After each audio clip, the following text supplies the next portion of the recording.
Está no ar o nosso programa Espaço Cidadão, chegando em todo lugar onde tiver internet, pelo nosso canal no YouTube, Robson Carvalho, e podem nos achar também pelo Robson Cidadão, e ainda chegando aos estados do Rio Grande do Norte, Alagoas e Maranhão, através da Band. No programa de hoje, vamos conversar com a professora da Unirio, que já está aqui conosco, para a gente tratar de um assunto muito importante, ela que preside a ABCP, Associação Brasileira de Ciência Política, e conosco vai falar a respeito da importância dessa instituição, não só para os cientistas sociais e políticos, mas também para o próprio país. Seja bem-vinda, professora Luciana, ao nosso Espaço Cidadão. Obrigada, Robson. Muito obrigada. Eu agradeço muito o convite para a participação. É um prazer estar aqui com você. Prazer, professora. Inicio a nossa entrevista com uma pergunta que muita gente deve estar curioso e curiosa para saber, que é exatamente sobre a função, a missão, né, da própria ABCP, que é a Associação Brasileira de Ciência Política, né? Qual é o seu objetivo? Né? Qual a utilidade dessa instituição? Isso. A ABCP é a Associação Brasileira de Ciência Política, né? Ela foi fundada em 1986, então a gente já tem aí mais de 3 décadas, né, de trabalho, e o papel da associação é promover, fortalecer o campo da ciência política no país, né, qualificando profissionais para que possam atuar de maneira a ter impacto positivo, né, no nosso processo democrático, nas nossas instituições democráticas, nas nossas instituições de ensino, e também para que possa atender o mercado, né, as organizações da sociedade. Então, esse é o intuito, essa é a missão da ABCP, né, para que a gente possa desenvolver esses valores da democracia, os valores da ciência, os valores da profissionalização, da internacionalização, da regionalização, tá? São todos esses aspectos muito fortes, valores caros, e que a gente tenta, né, a gente tem como missão promover isso dentro da área e assim fortalecer o campo da ciência política. Muito bem. Professora, e me ocorreu uma pergunta agora que sem dúvida deve ser a dúvida, às vezes até a angústia de muita gente que pensa em iniciar ou já está cursando algum, digamos assim, um curso da área da ciência política, da sociologia ou mesmo da antropologia. Muitas pessoas têm sempre a dúvida, mas será que eu vou ter oportunidade de poder trabalhar em quê? Quais seriam as opções, as oportunidades de ofertas, em que campo eu posso trabalhar? Muitas vezes a pessoa pergunta, eu fiz ciências sociais, passou no Enem, o antigo vestibular, mas aí você vai fazer o quê? Né? Você vai trabalhar em quê, com o quê?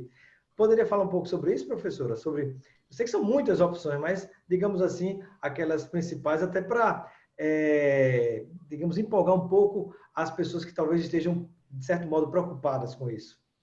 Isso.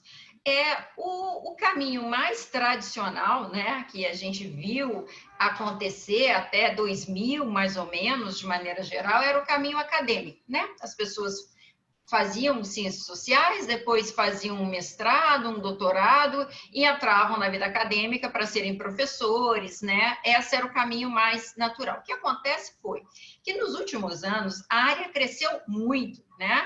Então a gente tem assim uma abertura muito grande de programas de pós-graduação em ciência política, a gente tem uma abertura grande também em próprios cursos de graduação que nós não tínhamos antes e começam a surgir.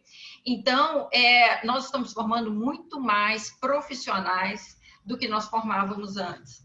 E é claro que a academia não dá conta de inserir todos esses profissionais né, nas suas vagas. Então, começam a surgir outros tipos de trabalho, né? E, assim, a ideia é que as pessoas possam trabalhar nas instituições do governo, né? Então, que você possa trabalhar nas prefeituras, nos governos de estado, governo federal, nos 3 poderes, né? No judiciário, no executivo, no legislativo, como assessores, dando consultoria, que você também possa participar fora da esfera do Estado, mas na esfera da sociedade, dando suporte para organizações não governamentais, né? E mesmo para que você possa trabalhar em empresas. Quantos bancos começam a contratar cientistas políticos, analistas políticos, né? Então, você tem hoje uma diversidade, sem contar que o próprio mercado de trabalho mudou muito para todas as áreas e muda também para a ciência política. Então, existem vários projetos que você pode participar, mesmo de organismos internacionais, né, para que você possa dar consultoria e tudo mais. Então, você tem aí uma gama. O que existe hoje, inclusive, no âmbito da Associação Brasileira de Ciência Política, são pessoas que buscam trazer a discussão sobre a profissionalização da ciência política. A profissionalização tendo 2 focos, essa, inclusive, é uma proposta da nossa gestão, ou seja, de trazer essa discussão, tá? Com 2 focos. O primeiro é a capacitação propriamente dita, ou seja, é preciso que a gente capacite cada vez mais as pessoas para que elas possam se inserir melhor no mercado de trabalho. Por isso passa por um forte conhecimento da metodologia, um forte conhecimento dos instrumentos teóricos, analíticos, para que você possa construir boas análises e contribuir bastante para um futuro empregador, uma instituição, e também uma discussão sobre se buscar algum tipo de proteção para esse cientista, para que ele possa ter determinadas oportunidades em concursos, em vagas, assim como a gente vê em outras áreas. O que a gente ainda não tem essa discussão da profissionalização. Então, isso também é uma discussão que a gente traz, que está em voga, que nasce do crescimento do campo e de uma geração que muito preocupada em abrir espaço no mercado de trabalho, né, para que possa se inserir melhor, exatamente nesse ponto que você colocou.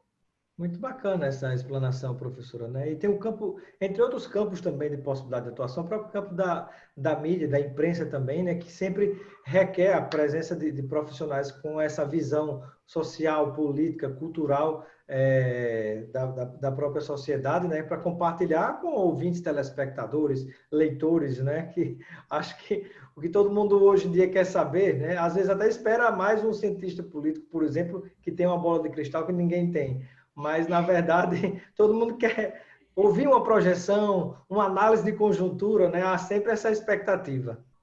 E, ao mesmo tempo, ter um caráter didático, né? Explicar para a população como é que funciona, porque, às vezes, Brasília parece distante, né? Então, explicar um pouco como é que é um projeto de lei, como é que o projeto de lei vira lei, ou seja, trazer um pouco de esclarecimento. Eu acho que isso são coisas muito importantes que a gente pode contribuir. É muito bom você ter lembrado dessa questão da mídia, né?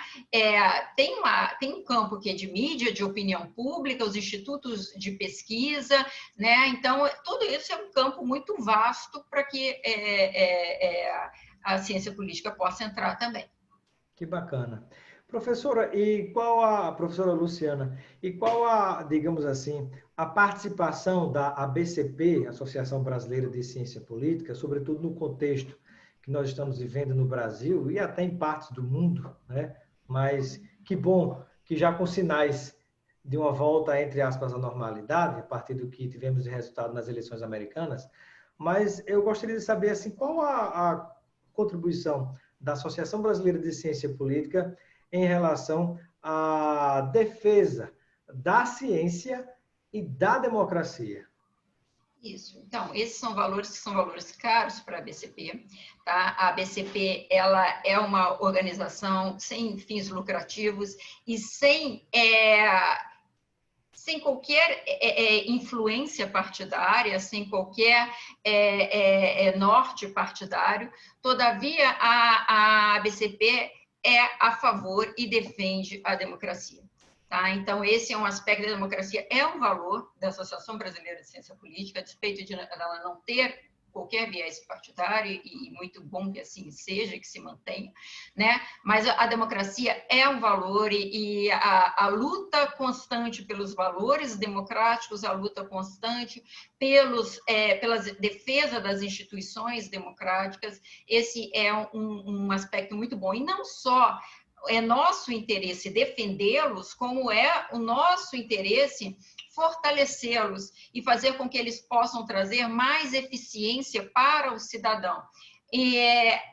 Por isso, a gente busca fazer algumas parcerias. Nós estamos agora numa parceria, por exemplo, com o TSE, né? Acreditamos que podemos contribuir com a justiça eleitoral, podemos aperfeiçoar as discussões dentro da justiça eleitoral e, em última instância, fortalecer a democracia e fortalecer um país melhor para o cidadão. Então, de forma que esse é um compromisso muito caro para nós e a gente tem essas parcerias. A gente também tem parceria, por exemplo, com a Fundação Ford, que fez um projeto bastante interessante, junto com não só a BCP, mas a SBS, que é da Sociologia, a ABA, que é da Antropologia, né? E a ANPOX.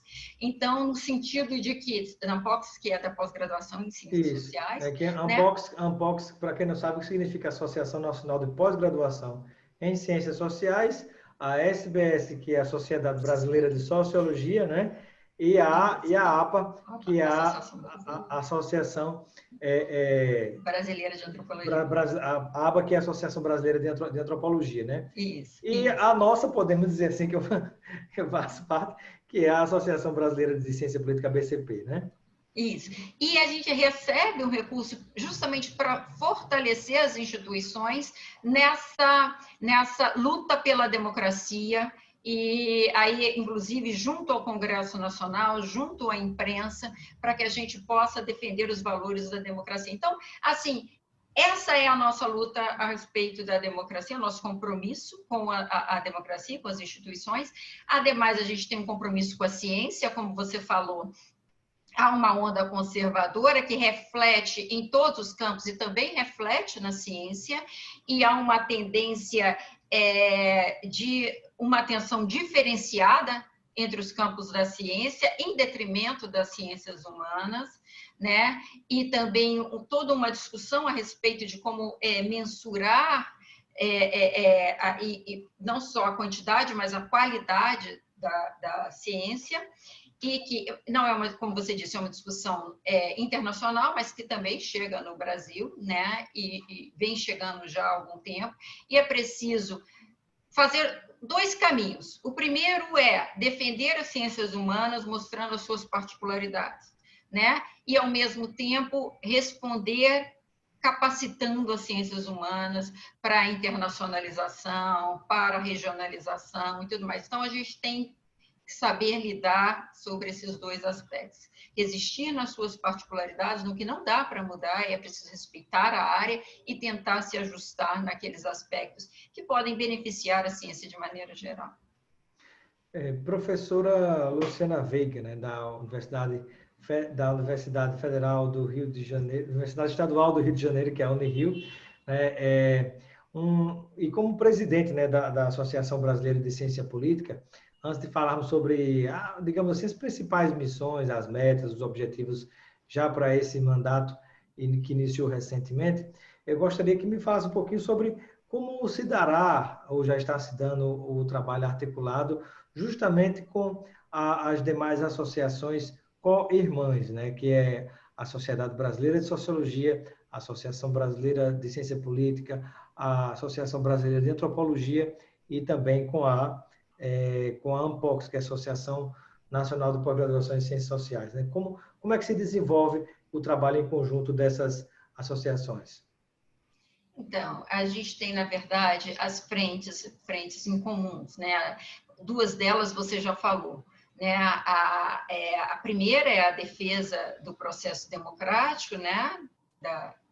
liberdade, da participação, de valores que são caros para a democracia. Então, esse é o primeiro, né? Você já falou também, nós temos muita coisa em comum em termos da defesa das ciências humanas, da defesa do campo das ciências sociais.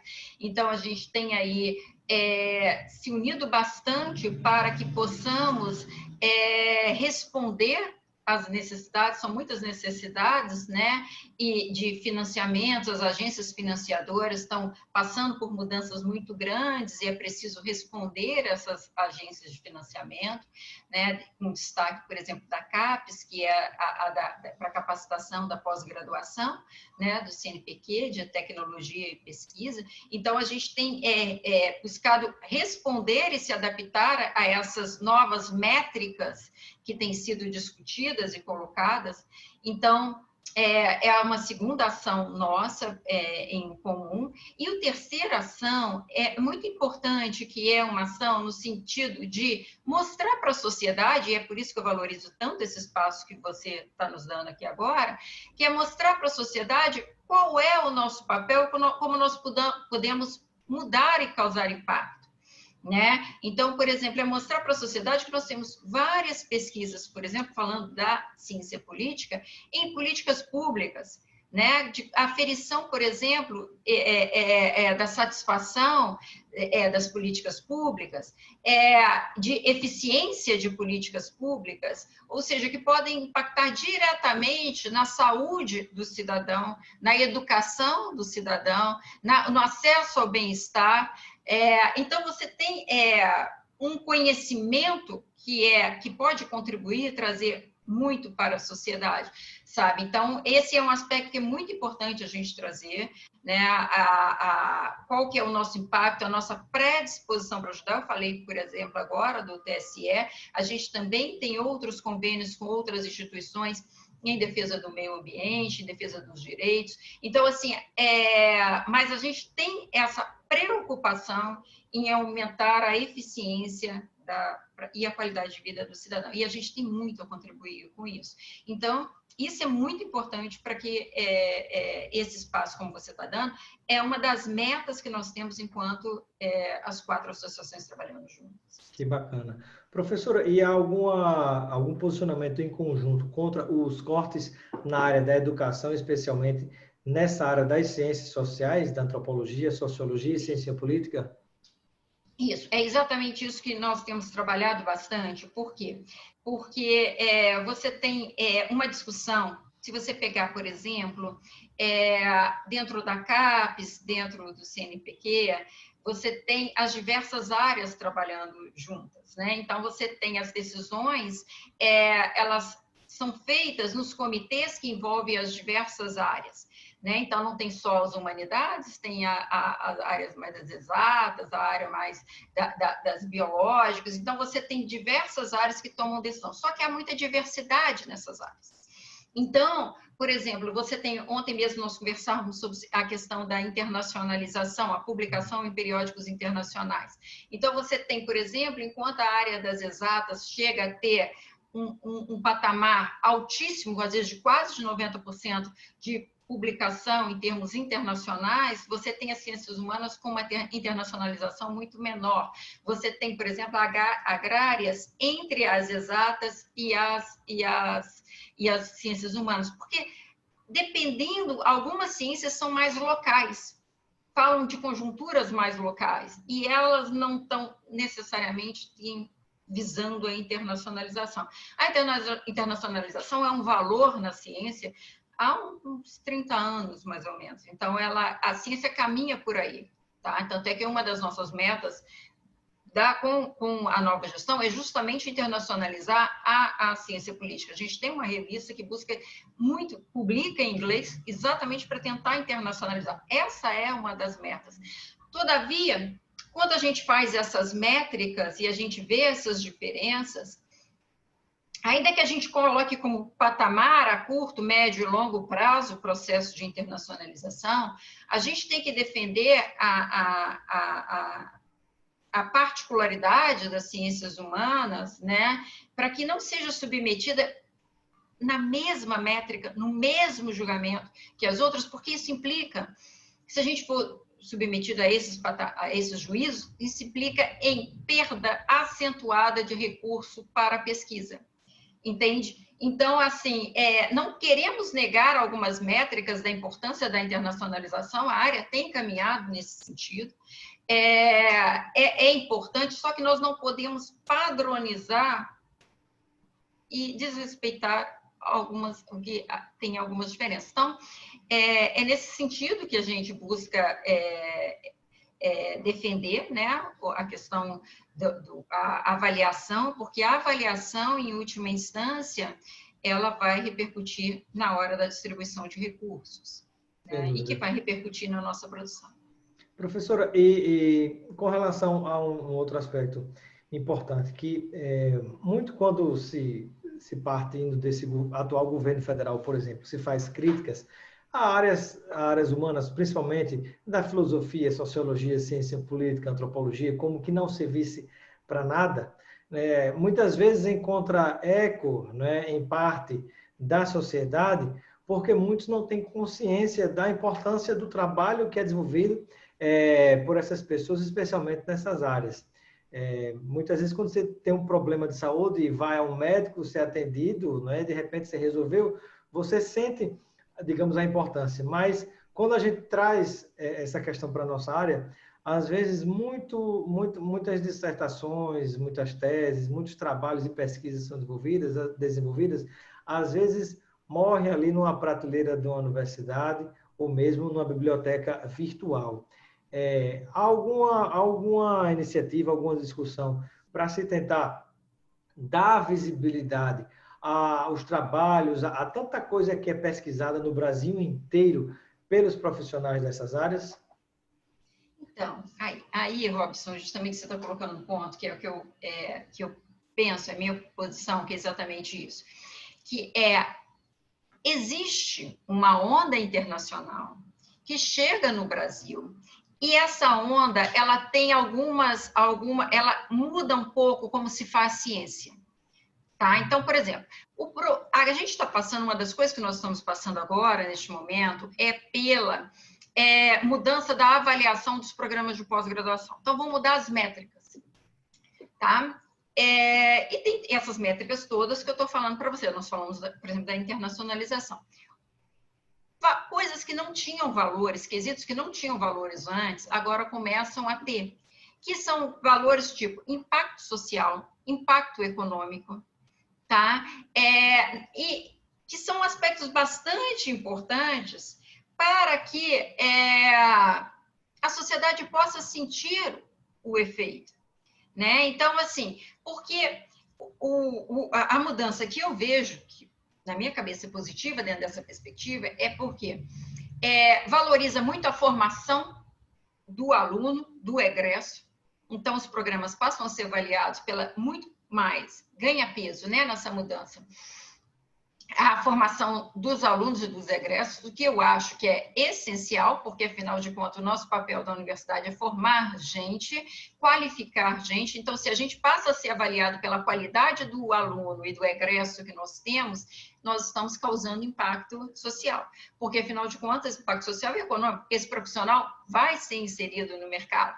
Então, esse é um aspecto que eu vejo positivo. O segundo aspecto que eu vejo como positivo é que os programas vão ter que se adequar de forma a causar impacto social, entende? Então, assim, passa a ser uma necessidade voltar-se para a sociedade, aproximar a universidade da sociedade e causar impacto nela. Então, nós temos projetos de extensão, por exemplo, na nossa universidade, junto a alunos do segundo grau, de escolas municipais. Então, você começa a ter, já temos junto a Alerj, então você começa a ter uma aproximação, né, e uma retribuição para a sociedade que é cada vez mais importante. Então, existe um incentivo institucional nos últimos anos, nesse sentido, que eu acho que, neste caso, é uma mudança que só vem a melhorar, só vem a contribuir para a sociedade. Então, eu acredito que quanto mais a universidade se aproximar da sociedade nesses aspectos, mais a sociedade paulatinamente vai vendo a nossa importância, sabe? E mais nós vamos, enquanto mais preocupação, isso é uma preocupação que eu coloco, inclusive, em relação à ABCP, eu gosto muito da ideia da profissionalização, eu gosto muito. Então, se você me perguntar assim, a minha vocação é formar gente, qualificar gente, eu acho que é promover gente. Então, nesse aspecto, eu gostaria muito, por exemplo, de ver a própria ABCP, eu gostaria que ao final da nossa gestão, a ABCP tivesse com muito mais cientistas políticos que trabalham, inclusive, fora da academia, entende? A gente precisa trazer esse profissional para dentro, para que a gente possa arejar, a gente possa aproximar. É uma interação que só tem ganho positivo. Eu acho que a gente está num momento que o diálogo é essencial. Então, para que a gente possa avançar e sair mais ricos do que entramos nesse processo todo. Sem dúvida. Professora Luciana, caminhando já para próximo de finalizar nossa entrevista, eu gostaria de conhecer, né, e compartilhar com os telespectadores, internautas que nos acompanham nesse momento, quais são as formas de comunicação da Associação Brasileira de Ciência Política com a sociedade. Seriam jornais, revistas, eventos, encontros? Fala um pouquinho para a gente sobre isso. Então, a gente tem o nosso site, né? Tem as nossas redes sociais. Temos, porque agora tudo é comunicação por rede social, né? Vamos divulgar esses endereços, professora? Vamos divulgar os interesses. Só que o site, eu sou péssima, eu só jogo tudo no Google, mas é cienciapolitica.org, acredito que seja cienciapolitica.org. No Facebook também eu jogo mas eu acredito que seja ABCP, se vocês colocarem, vai achar. Depois eu posso passar para você e você divulgar tudo direitinho. Então, a gente está em todas as redes sociais, tá? Além de tudo, a gente tem uma lista de e-mails que a gente passa para todos os associados, né? Caso as pessoas tenham interesse, elas podem mandar mensagem via o site para a nossa organização e pedir para receber os e-mails. A gente tem um projeto de fortalecimento. Estamos começando a estabelecer alguns convênios com algumas agências de notícias, o que também isso é muito bom para promover a nossa pesquisa. Nós temos os encontros nacionais, né? Os encontros nacionais acontecem de 2 em 2 anos.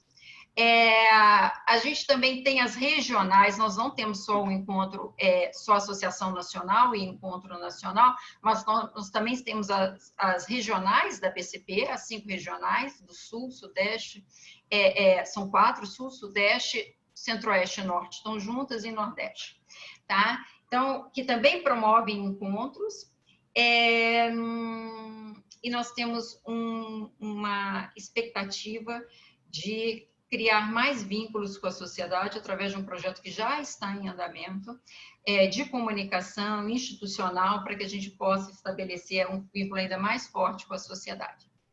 Muito bem. E nós temos, claro, a revista é Brazilian Political Science Review, que também é uma revista nossa para divulgação, com fácil acesso na internet, também coloque no Google, que acha facilzinho.